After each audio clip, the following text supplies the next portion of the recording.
Ова се вестите на Канал 8. Тимовите по работика од кочанските училишта постигнаа солидни резултати на првиот државен надпревар во рамки на првата Лего лига. Домакин на надпреварот беше Универзитетот Гоце Делчев во Штип, а наша екипа ќе ја представува државата на регионалниот надпревар во Словенија. Тимот по роботика Робо Авантури, составен од ученици од основното училиште Свети Кирил и Методи од Кочани, го освои второто место на првиот државен надпревар што се одржа во Штип. Нашите ученици, заедно со своите врсници од тимот Space Walkers од STEM Академијата од Скопје, ќе ја представуваат државата на регионалниот надпревар по роботика, што ќе се одржи идниот месец во Република Словенија. Храброста, желбата за победа и другарство се еден основните вредности, а се разбира и тимската работа, се еден основните вредности кои ги поседуваат самите ученици од тимот. Тие го освоија прво место во категорија роботска игра и се пласира на второ место екипно, вкупно од сите категории во кои што се надпреварува. Се разбира го освоија пласманот, односно влезницата за финалниот регионален надпревар или Адриа лигата, која што ќе се одржи во Целје, Словенија на 16 март 2019 година. Горди сме и срекни пред се на успехот кој го постигнаа нашите ученици и се разбира дека ќе продолжиме со упорна работа се до постигнување на успешни резултати и награди во Словенија. На државниот надпревар од првата Лего лига учествуваат 10 тимови со 100 ученици на возраст од 9 до 16 години од Штип, Кочани, Скопје, Струмица и Виница. Тие се надпреваруваа во 4 категории: роботска игра, роботски дизајн, проект и основни вредности. Одиме во Словенија, во градот Целје. Таму ќе се надпреваруваме, ќе има, мислам, 30 тима и тие што ќе се пласираат на прво, второ и трето и четврто место поминуваат понатаму во надпреварот, а следниот надпревар не се знае, се уште не е одредено каде ќе се одржи. Освен учениците од основното училиште Свети Кирил и Методи, успех на државниот надпревар по роботика во Штип постигна и минатогодишниот представник на нашата држава на меѓународниот надпревар што се одржа во Соединетите Американски држави, учениците од Средното општинско училиште Гошо Викентиев, кои се членови на MacBot Pioneers. Тие ја добија наградата за роботски дизајн. Ние оваа година соработувавме со повеќе тимови, како што се тимот при Кирил и Методи, Малина Попиванова и делевме делови со тимот од Амичи, Робо Маскитос, и целата оваа заслуга секако, освен што ни припаѓа на нас, ни припаѓа и на нашите ментори, професор Ивица Јорданов и професорот Гордан Анастасов. Освоивме прво место во дизајн на роботот, каде што роботот минува низ техничко интервју, се проверува неговата цврстина, програмата и квалитетот на изработката, на конструкцијата. Учениците, она што ќе го изработат, можат да го представат како готов целосен нивен производ со проектни документации, со представување на тие проекти, со работа на проектни теми кои што секоја година се различни. Вие знаете дека ланската година темата беше хидродинамика, оваа година е Into Orbit, за наредната сезона не знаеме која ќе биде темата, бидејќи уште не е излезена. Темите и начинот на надпреварување е исти како за сите кои што во самата оваа лига од цел свет има некаде околу 350.000 ученици од цел свет. Нивото на надпреварување и масовноста во ова надпреварување е огромна. Надпреварот по роботика се одржа на Факултетот за информатика при Универзитетот Гоце Делчев од Штип. Тој лиценцата за надпреварот ја доби од заводот Супер Главче од Словенија, како партнер на нашата високошколска установа. Првата Лего лига е меѓународна мултидисциплинарна истражувачка програма во областа на роботиката. Таа ги инспирира младите да истражуваат во науката и да решаваат реални проблеми. Викендов во Кочани се одржа форумот со граѓаните на кој беа представени активностите од проектот за прогласување на Осоговските планини за заштитено подрачје. Се работи за проект чиј носител е Македонското еколошко друштво, а што се реализира со поддршка од Швајцарската агенција за развој и соработка. Во саботата во Кочани се одржа форум за рурален развој со граѓаните од источниот регион, на кој беа представени завршните активности за прогласување на Осоговските планини за заштитено природно подрачје. Професори од Шумарскиот и од Земјоделскиот факултет во Скопје зборуваа за придобивките и обврските што ги носи заштитеното подрачје во однос на развојот на земјоделството и шумарството на територијата на кое тоа се однесува. Станува збор за проект на кој се работи неколку години, а чиј носител е Македонското еколошко друштво, што се реализира во рамки на втората фаза од програмата за зачувување на природата во Македонија со поддршка од Швајцарската агенција за развој и соработка. Денеска овде заклучивме дури и дека земјоделските активности во регионот треба да се интензивираат во смисла на поддршка на традиционално сточарење, традиционални земјоделски активности, одржување на оние стари сорти кои што може да бидат пласирани како брендирани производи на од овој регион. Заштитеното подрачје треба само да заокружи таа слика и да им обезбеди на локалните жители да понатаму можат да бидат мотивирани да работат на брендирање на ваквите производи. Можеби сега ни изгледа многу далеку, него мора да правиме некакви чекори за да дојдеме до моментот кога производите од Осоговскиот регион ќе излегуваат со повисока економска цена, ќе бидат со бренд. Денеска слушавме дека професорката Сонја Ивановска кажа дека многу е важно да имаме едно лого кое што ќе го гарантира производот, кое што всушност ќе го идентификува оној производ кој што ќе биде со географско потекло од Осоговските планини, од заштитеното подрачје кое што всушност го регулира режимот на искористување на природните ресурси. Во процесот на одбирање на приоритетни подрачја за заштита, а во соработка со клучните страни и со одлука на Источно-плански регион, беа селектирани Осоговските планини и врвот Ченгино-Кале во Малешевијата, како најпогодни подрачја за процесот за прогласување на заштитени подрачја.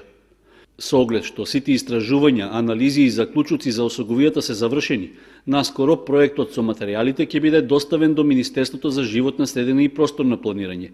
Тоа понатаму треба да ја доврши законската постапка и Осоговските планини да бидат прогласени за природно заштитено подрачје. Инаку Канал 8 направи интегрална видеоснимка од форумот со граѓаните во Кочани и наскоро ќе ја емитува на својата програма.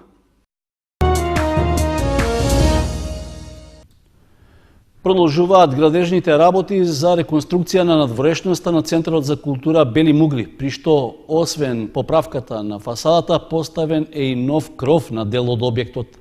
Од локалната самоуправа очекуваат наредната недела да биде позната сумата што Министерството за култура ќе ја одобри за втората фаза од реконструкцијата.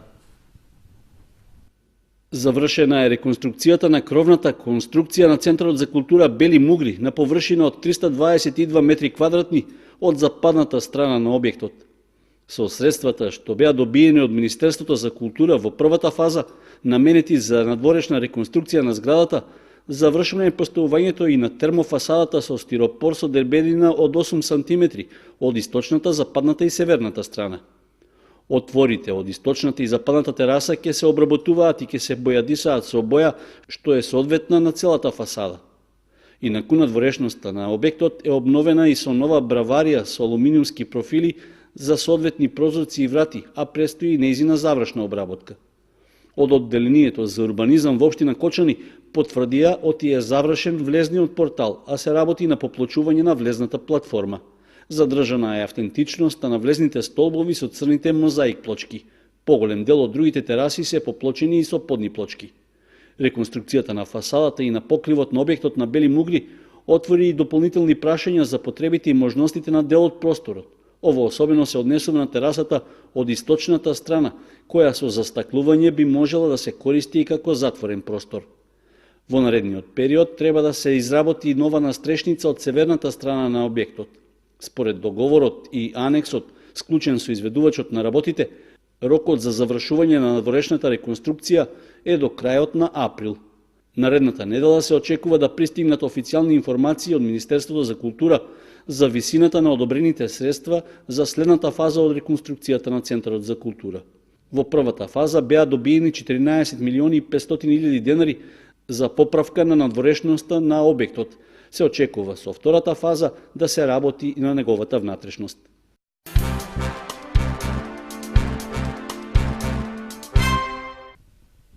Македонка Максимова е вешта жена на Кочани за 2019 година.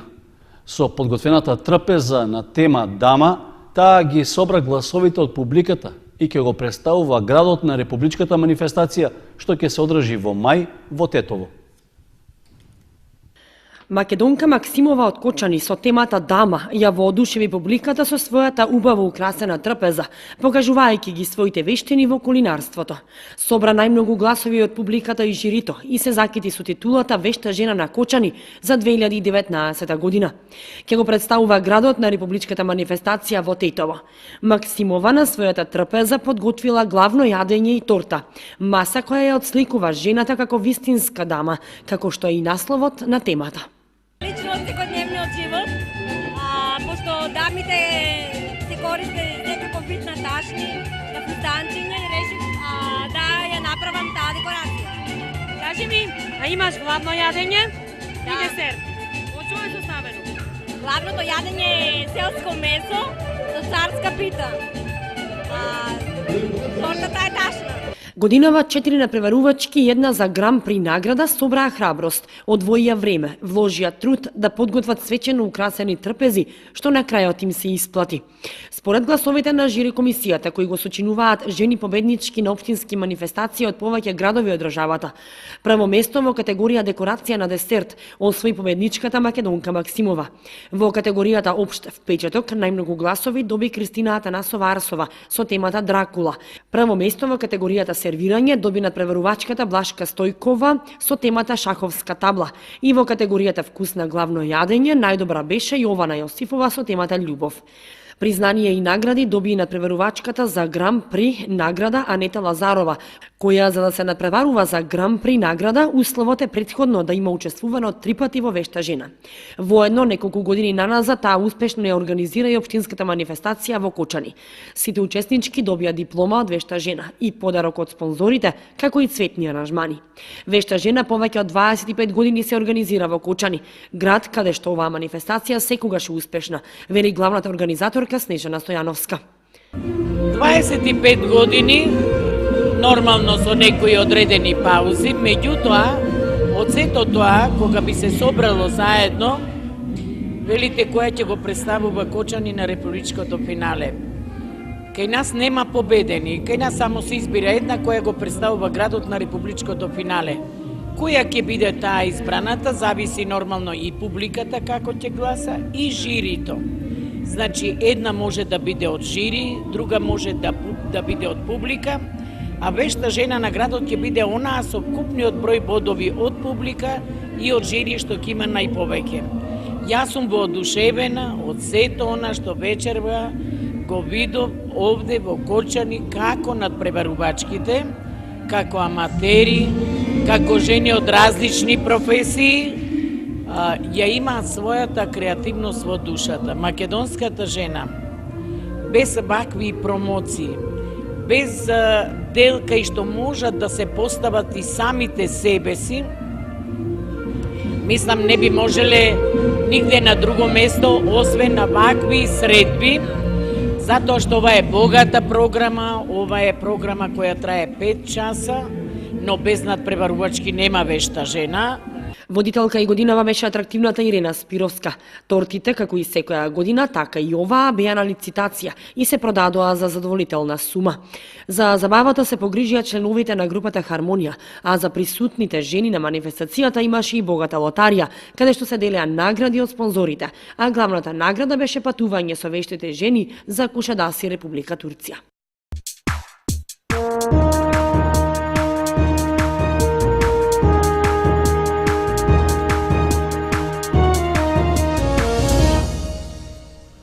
Во наредните минути следуваат информациите од спортот. Нов успех забележаа каратистите на карате клубот Партизан од Кочани на меѓународниот турнир што се одржа во Лесковац, соседна Србија. Во силна конкуренција на учесници од балканските земји, нашата екипа освои 19 медали. Солидни резултати на меѓународен план постигнаа младите каратисти, членови на карате клубот Партизан од Кочани, кои учествуваа на меѓународниот ИПОН куп, што викендов се одржа во Лесковац, Република Србија. Во конкуренција од над 680 учесници од клубови и спортски друштва од Србија, Црнагора, Македонија и Бугарија, представниците од Кочани усвоија вкупно 19 медали, од кои 5 златни.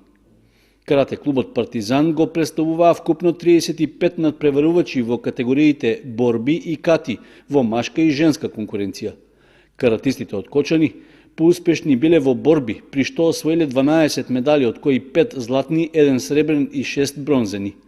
Во категоријата кати пак, еден каратист се закитил со сребро, а 6 мина со бронза.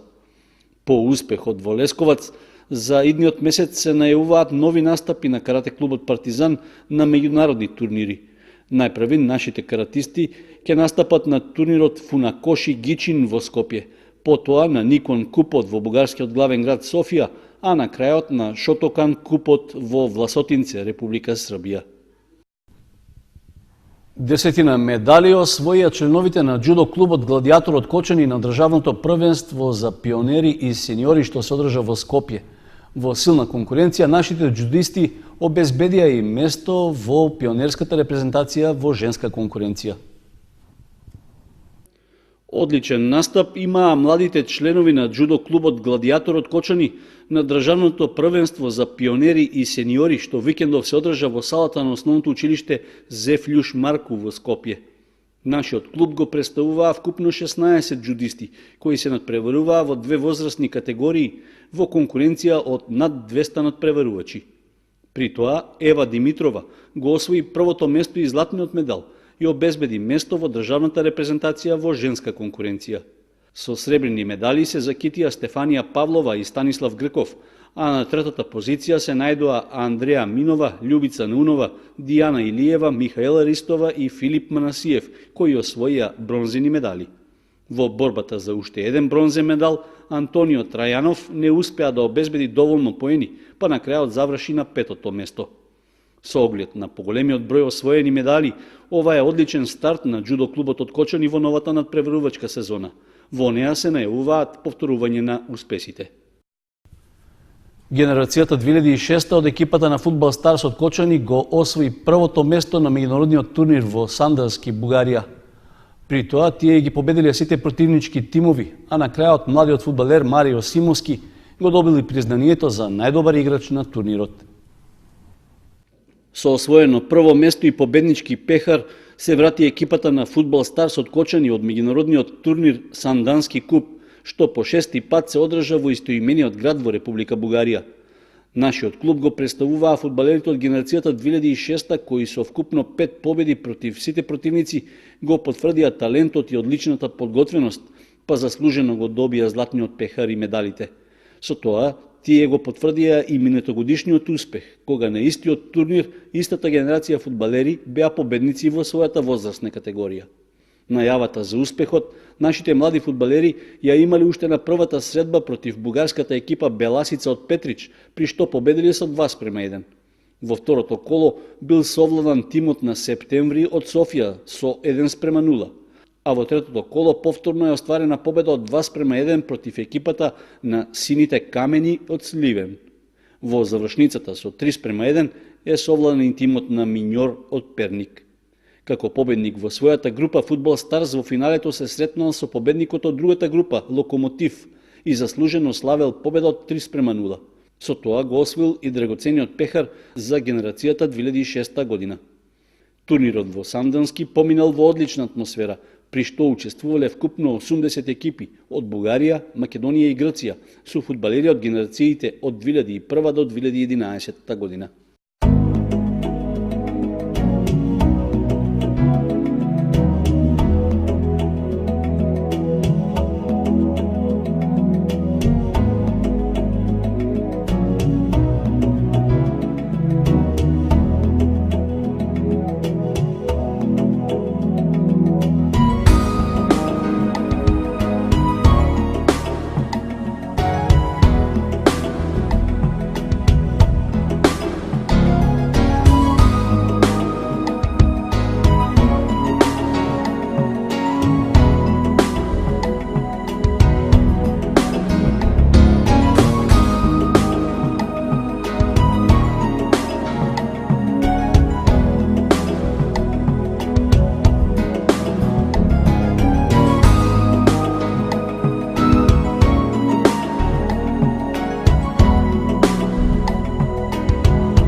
Тоа беше прегледот на вестите на Канал 8. Благодариме за вниманието. Пријатно.